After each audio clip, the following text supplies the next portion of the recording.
श्रीशङ्कराचार्यमठास्य पद्मम् आदञ्च हस्ताकर्कञ्च शिष्यम् तन्नोटकम् वार्तिककारमन्या नस्माद्गुरून् सन्ततमानतोऽस्मि श्रुतिस्मृतिपुराणानामालयम् करुणालयम् नमामि भगवत्पादम् शङ्करम् लोकशङ्करम् शङ्करम् शङ्कराचार्यम् केशवम् बादरायणम् सूत्रभाष्यकृतौ वन्दे भगवन्तौ पुनः पुनः ईश्वरो गुरुरात्मेति मूर्तिभेदभागिने व्योमवद्व्याप्तदेहाय दक्षिणामूर्तये नमः। ॐ शान्ति शान्ति शान्तिः। रोचक ग्रंथ श्री कैलासाश्रम के अधिष्ठात्री देव वृंदावेश्वर महादेव जी के चरणों में कोटि वंदन करता हूँ। परम पूज्य सद्गुरुदेव एकादश पीठाधीश्वर महाराज जी और समादरणीय पूज्य गिरिमा जी के चरणों में कोटि नमन। कैलाश आश्रम के वर्तमान कोषाध्यक्ष परम पूज्य स्वामी जी, इस आश्रम की वर्तमान संचालिका परम पूज्य माता जी और काशी से आए हुए संत स्वामी दयानंद जी महाराज, इन तीनों ही महापुरुषों को प्रणाम करता हूँ। उपस्थित संत वृंद, श्रद्धा भक्ति वाली माताओं बहनों और श्रद्धालु सज्जनों सभी के लिए ओम नमो नारायणाय। बड़े हर्ष का अवसर है कि हम लोग यहाँ पे इस कैलाश आश्रम के सत्संग भवन में वेदांत पर विचार कर रहे हैं। भगवान भाष्यकार के द्वारा विरचित प्रकरण ग्रंथ है लघु वाक्य वृत्ति। इसमें जो है तत्व का विवेचन किया गया है। हम लोग यहाँ देख रहे थे पहले तीन शरीर रूपी उपाधि को बताए, स्थूल शरीर, सूक्ष्म शरीर, कारण शरीर, और फिर जीव किसे कहते हैं, चिदाभास वो जीव है जो द्वितीय श्लोक में आ गया था, बोधाभासो बुद्धि करता है पुण्य पाप योग। वही जो है बुद्धि के धर्मों को अपने में आरोपित करके, जैसे गीता में भी कहते हैं पुरुषा प्रकृतिस्थो ही भुंक्ते प्रकृति जान गुणा। पुरुष जब प्रकृति में स्थित हो गया, प्रकृति मतलब प्रकृति के कार्य, शरीर इंद्रिय आदि में स्थित हो गया, स्थित होने का मतलब उसने तादात्म्य कर लिया, तो भुंक्ते प्रकृति जान गुणान, प्रकृति से जनित शरीर इंद्रिय आदि से जनित गुणों को भोग करता है, अपने में मान करके सुखी दुखी होता है। तो उसमें विधिकारण गुण संगोष्य सदसद योनि जन्मसु, गुणों में संग से ही सदसद योनि में जन्म की प्राप्ति करता है। तो वही देखो संसरण की प्राप्ति करता है ये लोग पर। इस तरह से और इसमें अन्वय व्यतिरेक के द्वारा दिखा दी कि जागृत और स्वप्न में चिदाभास का ही व्यवहार चल रहा है, उसी की विडंबना अभिनय स्वांग चल रहा है। तो सुसुप्ति में जब बुद्धि लीन हो गई, चिदाभास नहीं है, तो बताओ कोई व्यवहार नहीं है, वहां केवल अज्ञान है। इस तरह और जागृत अवस्था में भी बुद्धि की जो वृत्ति रहित दशा है और वृत्ति संयुक्त दशा है, दोनों अवस्थाओं को वह चैतन्य प्रकाशित करता है। ये सब दिखाएंगे। ये 7वां श्लोक हम कर रहे थे।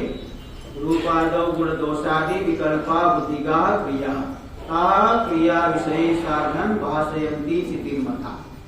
रूपादि जो विषय है उसमें गुण दोषादि विकल्प। गुण दोषादि विकल्प क्या है? यह बड़ा अच्छा है, यह बड़ा खराब है। ये जो विकल्प हो रहे हैं ना, किसके द्वारा हो रहा है?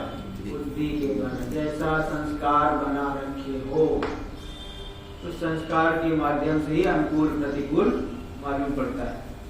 पंचदशी में एक श्लोक के द्वारा इसको समझाए थे। एक श्लोक आया, दृश्यत्येको मणिं लब्ध्वा क्रुध्यत्येको ह्यलाभत पश्यत्येवा विरक्तोत्र न हृष्यति न कुप्यति। एक जंगल के रास्ते से 3 लोग जा रहे हैं। 3 लोग जा रहे, सामने पास में देखे उधर एक मणि पड़ी हुई है, मणि चमक रही है। उनमें से 2 लोग अनुरक्त थे और एक व्यक्ति विरक्त थे। जो 2 अनुरक्त लोग हैं मणि को देख करके दौड़ पड़े। 2 लोग दौड़े तो मणि कितने को मिलेगी? एक को ही तो मिलेगी, एक ही तो मणि है। 2 दौड़ेंगे तो दोनों को कहाँ से मिलेगी? एक को मणि मिल गई और जिसको मिल गई वो बहुत प्रसन्न हो गया। हर्षते को मणि लब्ध्वा, जिसको मणि प्राप्त हो गई बड़ा हर्षित हो गया, बहुत प्रसन्न हो गया।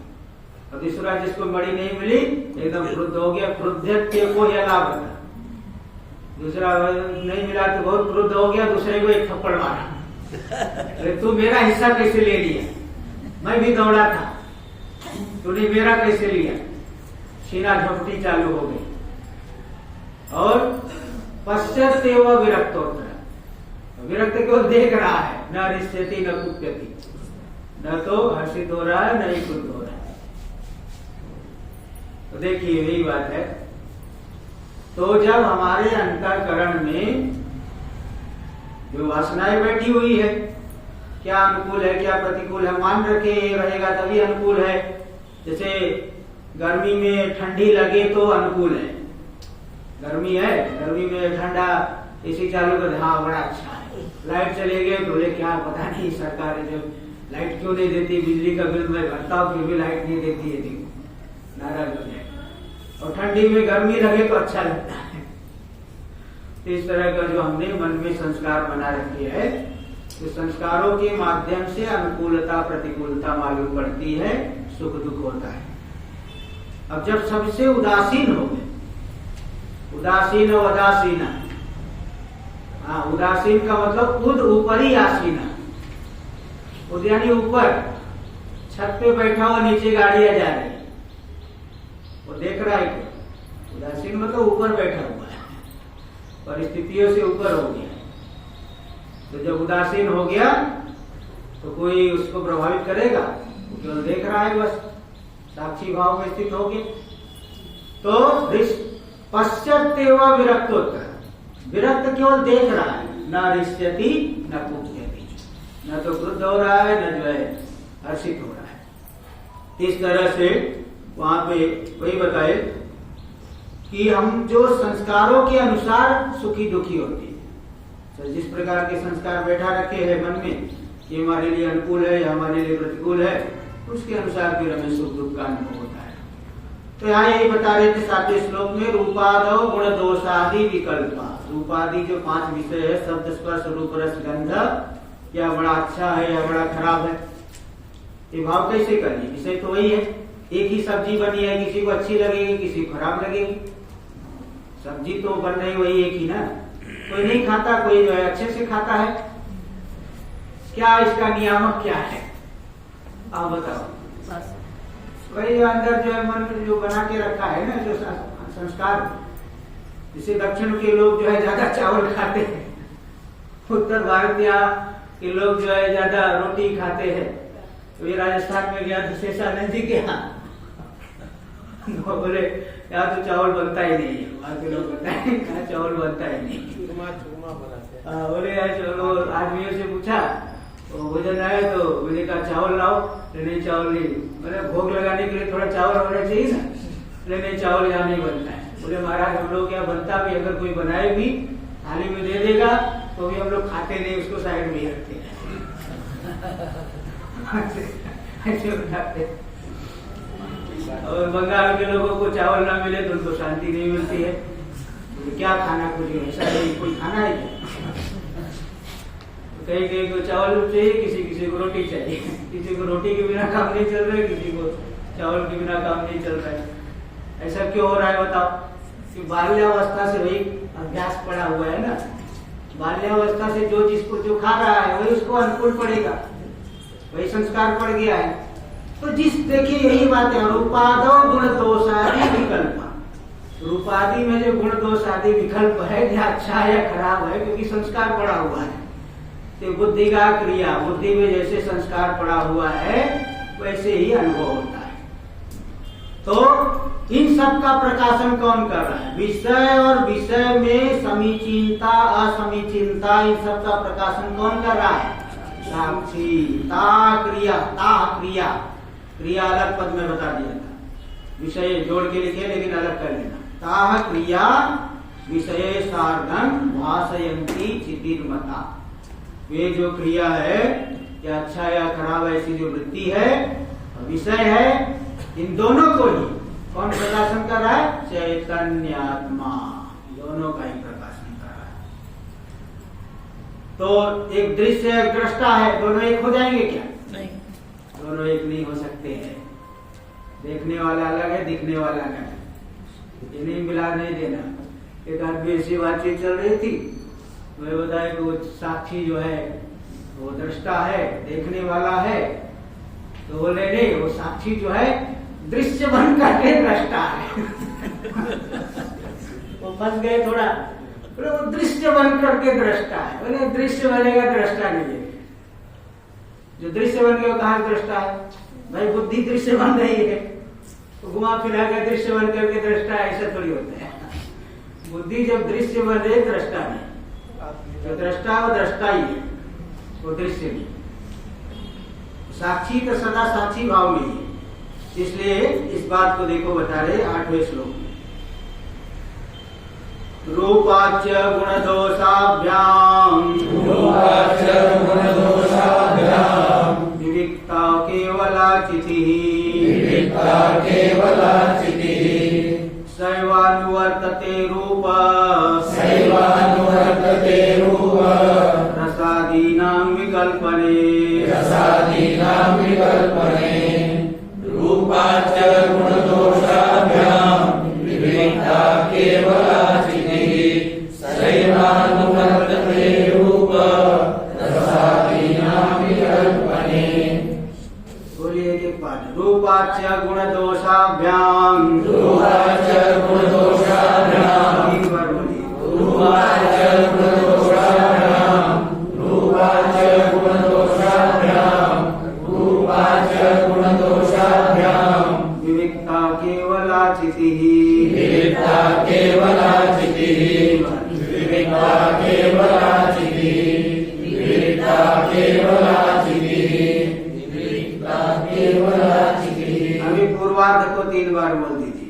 रूपाच गुणदोषाभ्याम विविक्ता केवलाचितिः, रूपाच गुणदोषाभ्याम विविक्ता केवलाचितिः, रूपाच गुणदोषाभ्याम विविक्ता केवलाचितिः सैवानुवर्तते रूप, सैवानुवर्तते रूप, सैवानुवर्तते रूप, सैवानुवर्तते रूप, सैवानुवर्तते रूप रसादीनां विकल्पने, रसादीनां विकल्पने, रसादीनां विकल्पने, रसादीनां विकल्पने, रसादीनां विकल्पने। अभी उत्तरार्ध को भी 3 बार बोलिए।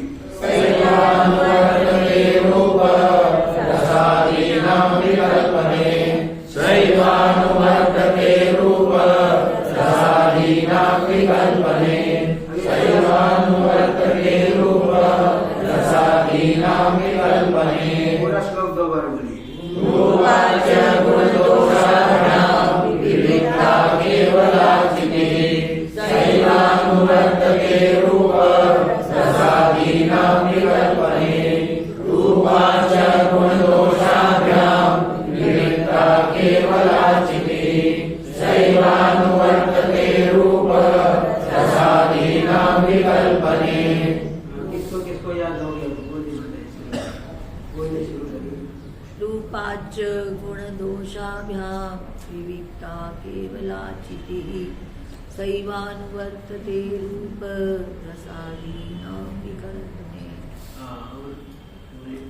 रूपाच गुणदोषाभ्यां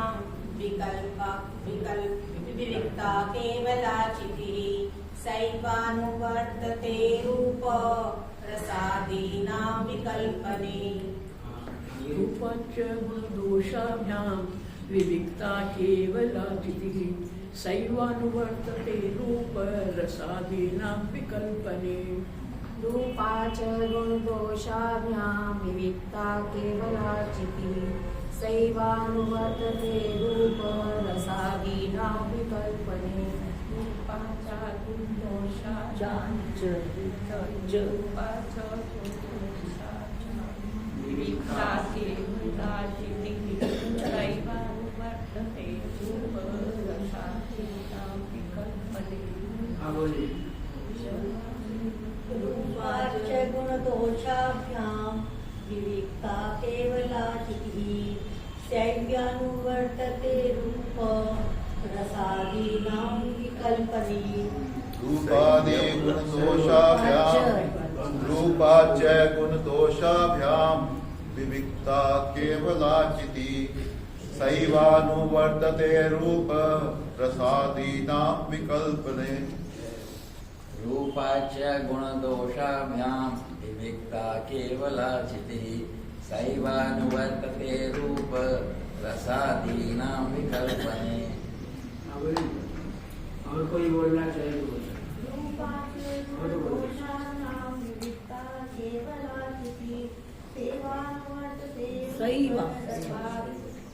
सैवानुवर्तते रूप सैव्य बोलते हैं, सैव्य नहीं, सैवा सैवानुवर्तते रूप।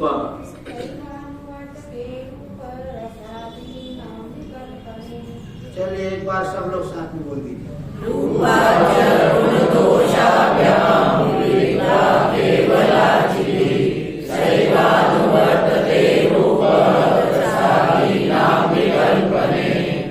गुण दोषाभ्याम रूपाच केवला चिति विविक्ता। गुण और दोष रूपादि विषयों में क्या है? गुण दोष है, समीचीनत्व असमीचीनत्व। विषयों में देखिए अनेक दोष है। विषयों में जो विषय में आसक्ति बुद्धि हो रही है, आसक्ति बुद्धि कैसे दूर होगी? उसमें दोष दर्शन करो। दोष दर्शन करोगे और चैतन्य तो सदा एक रस है, चैतन्य तो बदल नहीं रहा है। जो एक रस है बदलने वाले से अलग है, जो परिणमित हो रहा है सदा बदल रहा है। जैसे शरीर देखिए हमेशा बदल रहा है, बाल्यावस्था से अब तक कितना बदल गया, लेकिन जानने वाला जो मैं हूँ, मैं तो वही का वही हूँ। इसलिए केवल चैतन्य अलग हो गया इन सबसे। तो विषयों में क्या दोष है? विषय परिणामी है, सदा बदलते रहते हैं, सदा बदलते रहते हैं। विषय जो है कोई भी परिणामी, और उनसे वो क्षणिक है, क्षणिक सुख की प्राप्ति होती है, नित्य सुख नहीं मिल सकता। थोड़े समय तक कितना भी अच्छा भोजन बनाओ, कितने समय तक सुख मिलेगा? बस 10-15 मिनट। तो खा रहे अभी तक, बनाने में जो है सुबह से दोपहर हो गई, और खाने में कितना टाइम लगेगा? 15 मिनट 10 मिनट। सुबह से तैयारी, 2 दिन से तैयारी कर रहे थे, और खाने में जो है 15 मिनट 10 मिनट में खा के साफ कर दी, हो गया। बस यही आनंद है, थोड़े से सुख मिलता है। और दूसरी बात क्या है? ये विषय वासनाओं को बढ़ाते हैं। जितना विषयों के पीछे बढ़ोगे वासनाएं बढ़ती जाती हैं। इसलिए तो भर्तृहरि जी ने श्लोक लिखा ना, भोगा न भुक्ता वयमेव भुक्ता भुक्ता तपो न तप्तम वयमेव तप्ता कालो न यातो वयमेव याता तृष्णा न जीर्णा वयमेव जीर्णा। भोग नहीं भोग पाए, भोगा न भुक्ता वयमेव भुक्ता, बोले हम ही भोग लिए गए, बोले अभी ऊपर जाने वाले हैं। भोग तो नहीं भोग पाए, भोग तो ऐसे ही चल रही पहले की जैसा ही चल रहा है, लेकिन हम ही भोग लिए गए। और तपो न तप्तम, तप करने गए तो तप तो नहीं पाए, हम ही तप गए। तृष्णा कालो न यातो वयमेव याता, काल नहीं बीता। काल तो जैसे 1000 वर्ष पहले जैसे सूर्योदय हो रहा था, सूर्यास्त हो रहा था, वैसे अभी भी हो रहा है, लेकिन हम वयमेव याता, हम ही जाने की तैयारी कर ली। तृष्णा न जीर्णा वयमेव जीर्णा, चाहे कितना भी भोग लो, भोगों का सेवन कर लो, विषयों का सेवन कर लो, तृष्णा मिटने वाली नहीं। तृष्णा तो दोष दर्शन करने से ही पहले ढीली होकर के फिर नष्ट होगी। इसलिए विषयों में सब दोष है। विषय परिणामी है, क्षणिक सुख देते हैं, वासना को बढ़ाते हैं, इंद्रिय शक्ति छीड़ कर देते हैं। देखते देखते आंख खराब हो जाएगी, कान सुनना बंद कर देगा, है ना। और जो ज्यादा भोग करेंगे और जल्दी खराब हो जाएगा। जैसे कोई गाड़ी है, 24 घंटे चलाते रहो, महीने भर बहुत जल्दी खटारा हो जाएगी गाड़ी, जो है वो जल्दी खटारा हो जाएगी। ऐसे ज्यादा विषयों का सेवन करेंगे, इंद्रिय शक्ति छीड़ हो जाती है, इंद्रियों में देखने सुनने का ही सामर्थ्य नहीं रह जाए। ते विषयों में इतने सब दोष है, तो इसलिए विषय जो है उसमें आसक्ति नहीं करनी चाहिए, ये सब विचार करना चाहिए। तो यहाँ पे देखिए, यहाँ तो केवल ये बता रहे हैं कि चैतन्य अलग है, विषय अलग, क्योंकि विषय में दोष है, कोई समीचीन है, कोई असमीचीन है, परिणामित हो रहे, बदल रहे हैं। लेकिन जो केवल चैतन्य है वो निरूपाधिक है ना, स्वयं प्रकाश है, एक रस है सदा, चाहे जागृत हो, स्वप्न, सुसुप्ति है, कभी उसका लोप नहीं। इसलिए बृहदारण्यक में आया है, नहीं द्रष्टुर दृष्टे विपरिलोपो विद्यते। दृष्टा की जो स्वरूप भूता दृष्टि है, जो चक्षु आदि के द्वारा दृष्टि बन रही है, ये तो बदल रही, कभी घट ज्ञान, कभी पट ज्ञान, कभी मनुष्य का ज्ञान, कभी पशु का ज्ञान, कभी किसका ज्ञान। जहां जाओगे ऐसे समुद्र के किनारे जाओ, समुद्र का ज्ञान होगा, गंगा जी के किनारे जाओ, गंगा जी का ज्ञान होगा। आंख आदि, चक्षुर आदि इंद्रियों के माध्यम से जो दृष्टि बन रही, वृत्ति बन रही है, क्षणिक अनित्य दृष्टि है, और जो स्वरूप भूता दृष्टि है वह नित्य दृष्टि है, उसका कभी लोप नहीं होता। इसी बात को यहाँ देखिए बताया, रूपाच गुण दोषाभ्याम विविक्ता केवलाचिति। गुण दोष आदि से, जो रूप आदि से केवल चैतन्य विविक्त है, पृथक है, क्योंकि विषय गुण दोष से युक्त है, चैतन्य एक रस है, इसलिए चैतन्य अलग हो गया, विषय अलग हो गया। सर्वानुवर्तते रूप रसादि नाम विकल्पने। रूप रसादि की तो विकल्प हो रहा है, बदलते रहे, घट ज्ञान हुआ पट नहीं है, पट ज्ञान हुआ घट नहीं है, लेकिन चैतन्य का की अनुवृत्ति तो हर जगह है। अस्थि भाति प्रिय रूप से चैतन्य की हर जगह अनुवृत्ति होती है। इसलिए ईशावास्य में यही बता दी, ईशावास्य विदम सर्वम यत्किंच जगत्याम। और ये पूरा के पूरे जो जगत है ईश्वर के द्वारा आच्छादित कर। ईश्वर के द्वारा कैसे आच्छादित कर दोगे? अगर जगत सत्य है तो ईश्वर से आच्छादित करने से क्या हो जाएगा? सर्प अगर असली है, कपड़े से ढक दो, क्या शांति मिलेगी? असली सर्प कपड़े से ढक देने से शांति मिलेगी। इसी तरह जगत अगर असत सत्य है तो ईश्वर से आच्छादित कर देने से क्या होगा? बताए नहीं। जगत जो है ये सृष्टि क्या है? नाम रूप का उद्भव होना ही सृष्टि, इसलिए वो सत्य मान करके आच्छादन नहीं कर सकते। लेकिन शास्त्र कह रहा है, तारक का महात्मविद शास्त्र कह रहा है, मतलब बंधन मिथ्या है तभी उसका पार किया जा सकता। बंधन अगर सत्य होता तो कभी पार कर ही नहीं सकते। इसी तरह जगत अगर सत्य होता तो ईश्वर से आच्छादन हो ही नहीं सकता। असली सर्प है तो क्या आच्छादन करने से क्या मिलेगा भाई? इसलिए वहां आच्छादन का मतलब नाम रूप मिथ्या है, सच्चिद आनंद अंश को ही सर्वत्र देखो, क्योंकि उसी की सर्वत्र अनुवृत्ति होगी। और नाम रूप जो है मिथ्या है, जगत का रूप है, सृष्टि का यही रूप है, नाम रूप का उद्भव हो जाना, प्राकट्य हो जाना। जैसे कारण तो पहले से ही, मृतिका पहले से, उसमें एक विशेष आकृति दे दिए और एक नाम रख दिए व्यवहार चलाने के, घट कर दी। तो वो जो घट है कारण से अतिरिक्त है क्या? नहीं। इसी तरह से ये जो जगत है परमात्मा से अतिरिक्त नहीं है, नाम रूप मिथ्या है, सच्चित आनंद अंश ही सत्य है, क्योंकि सभी जगह उसकी अनुवृत्ति हो रही। यही बात यहाँ दे सर्वानुवर्तते रूप रसादि नाम विकल्पने। रूप रसादि का तो विकल्प हो रहा है, किंतु जो केवल चैतन्य है, सच्चिद आनंद अंश है, सर्वत्र उसकी अनुवृत्ति हो रही है। कोई भी पदार्थ ले लो, पुष्पम अस्ति, पुष्पम भाति, पुष्पम इष्टम, या पुष्प है, पुष्प का भान हो रहा है, पुष्प मुझे अच्छा लगता है, इष्ट है, तो सच्चिद आनंद अंश की सर्वत्र अनुवृत्ति हो रही है। और नाम रूप बदल रहे हैं। ये पुष्प है, कोई दूसरा लेखनी है, हाँ कहीं अन्य माला है, कोई कुछ है, अलग अलग, लेकिन सच्चिदानंद सर्वत्र अमृत हो रहा है, इसलिए वही सत्य है। जिसका कभी व्यतिरेक न हो वही सत्य है। इस तरह से केवल चैतन्य निरुपाधिक है, स्वयं प्रकाश है, वही सत्य है, ये सिद्ध हुआ। अगला श्लोक भी देखिए। क्षणे क्षणेन्यथा भूता हि विकल्पाश्चितिर्न तु मुक्तासु सूत्रवत् बुद्धि विकल्पेषु चितिस्तथा क्षणे क्षणेन्यथा भूता हि विकल्पाश्चितिर्न तु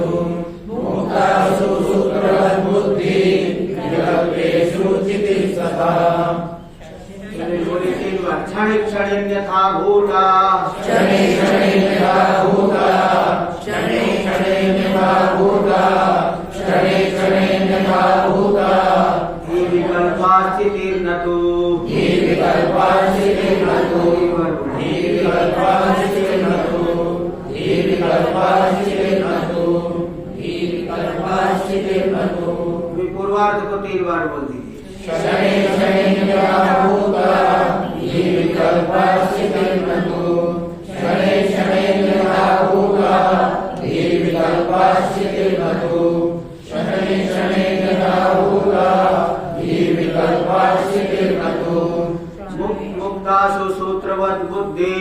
मुक्तासु सूत्रवत् बुद्धि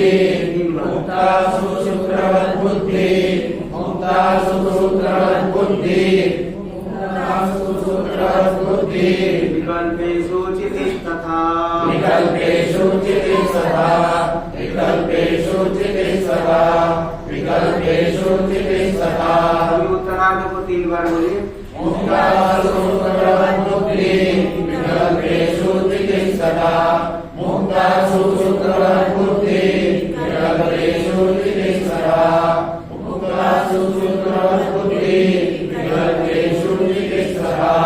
श्लोक 2 बार बोलिए। क्षणे क्षणेन्यथा भूता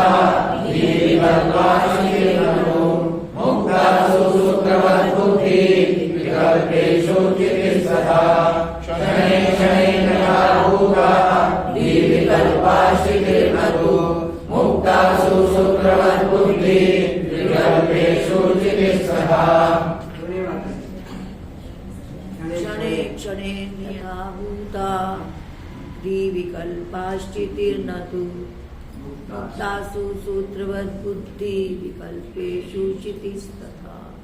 क्षणे क्षणेन्यथा भूता विकल्पाश्चितिर्न तु मुक्तासु सूत्रवत् बुद्धि विकल्पेषु चितिस्तथा।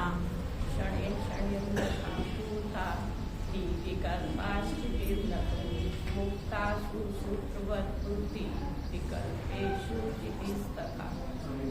कविंद्र जी आप बोलिए। क्षणे क्षणे नहीं हो पाया, वो तो बोल ही देंगे। क्षणे क्षणेन्यथा भूता हि विकल्पाश्चितिर्न तु मुक्तासु सूत्रवत् बुद्धि विकल्पेषु चितिस्तथा। चलिए सब लोग बोलिए, जिसको जिसको याद हुआ साथ में बोल दीजिए। क्षणे क्षणेन्यथा भूता विकल्पाश्चितिर्न तु मुक्तासु सूत्रवत् बुद्धि विकल्पेषु चितिस्तथा। इस श्लोक की व्याख्या तो कल माता जी ने किया था, तब किसने आपने या फिर उन्होंने किया था। इस श्लोक की व्याख्या माता जी कर चुकी है, फिर भी बता देता हूँ। क्षणे क्षणेन्यथा भूता धि विकल्प, बुद्धि की विकल्प मतलब बुद्धि की वृत्तियां हर क्षण बदल रही है। घट ज्ञान पट ज्ञान, जो दृश्य सामने आएगा, चक्षु संयोग होगा, आलोक है तो आपको दिखेगा। अलग अलग व्यक्ति आ रहे आपको दिख रहे हैं, तो ज्ञान होगा कि नहीं? ज्ञान होगा। तो धि विकल्पा क्षणे क्षणे अन्यथा भूता, बुद्धि की जो विकल्प है, वृत्तियां है, हर क्षण बदल रही है। इन चैतन्य बदलेगा क्या? न तो चिति ही अन्यथा भूता भवति। चैतन्य अन्य प्रकार बदलता नहीं है, क्योंकि वो परिणामी नहीं है, सदा एक रस है, प्रज्ञान घन। उसे क्या कहे शास्त्र में? प्रज्ञान घन है, एक रस है। तो मुक्तासु सूत्रवत, जैसे मोतियों की माला है, मोती जो है अलग अलग है लेकिन सूत्र एक ही है। तो मोतियों में जैसे सूत्र एक ही है, इसी तरह से तथा बुद्धि विकल्पेषु चिति ही, बुद्धि के जो विकल्प है, नाना प्रकार की वृत्तियां है, घट ज्ञान पट ज्ञान हो रहा है, लेकिन चैतन्य जो प्रकाशन करने वाला एक ही है, अलग अलग नहीं है। और उसी को साक्षी करते हैं ना, जैसे जज होता है ना, दोनों पक्षों को सुन करके निर्णय करता है। आप पहले किसी को देखे हो, अभी स्मरण कर रहे हो, मतलब आप जो देखने वाला है वही स्मरण कर सकता है, अलग अलग नहीं। इसलिए चैतन्य एक ही, साक्षी एक ही मानना, क्योंकि वृत्ति हर क्षण बदल रही, वृत्तियों के साथ साथ प्रमाता भी हर क्षण बदल रहा है, लेकिन साक्षी एक ही है। इसीलिए अनुभव स्मरण होता है, प्रतिविज्ञा होती है, इसलिए साक्षी को इसीलिए मानना पड़ता है। अगर साक्षी को मानने की क्या जरूरत है? प्रमाता से ही काम चल जाए? नहीं, प्रमाता मतलब प्रमाण वृत्ति को लेकर के प्रमाता कहा जाता है। प्रमाण वृत्ति हर क्षण बदल रही है, बदलने वाला कैसे निर्णय करेगा? पहले देखने वाला अलग है और स्मरण करने वाला अलग होगा? ऐसा नहीं होता है। इसलिए साक्षी एक मानना पड़ेगा, तभी जो है वह स्मरण कर सकता है। तो मुक्तास में जैसे सूत्र एक ही है, इसी तरह से बुद्धि विकल्पों में चैतन्य एक ही है, ये सिद्ध हुआ। आगे हम लोग कल करेंगे। ओम पूर्णमदः पूर्णमिदं पूर्णात् पूर्णमुदच्यते पूर्णस्य पूर्णमादाय पूर्णमेवावशिष्यते। ओम शांति शांति शांति। शंकरं शंकराचार्यं केशवं बादरायणं सूत्रभाष्य कृतौ वन्दे भगवन्तौ पुनः पुनः। ईश्वरो गुरुरात्मेति मूर्तिभेद विभागिने व्योमवद्व्याप्तदेहाय दक्षिणा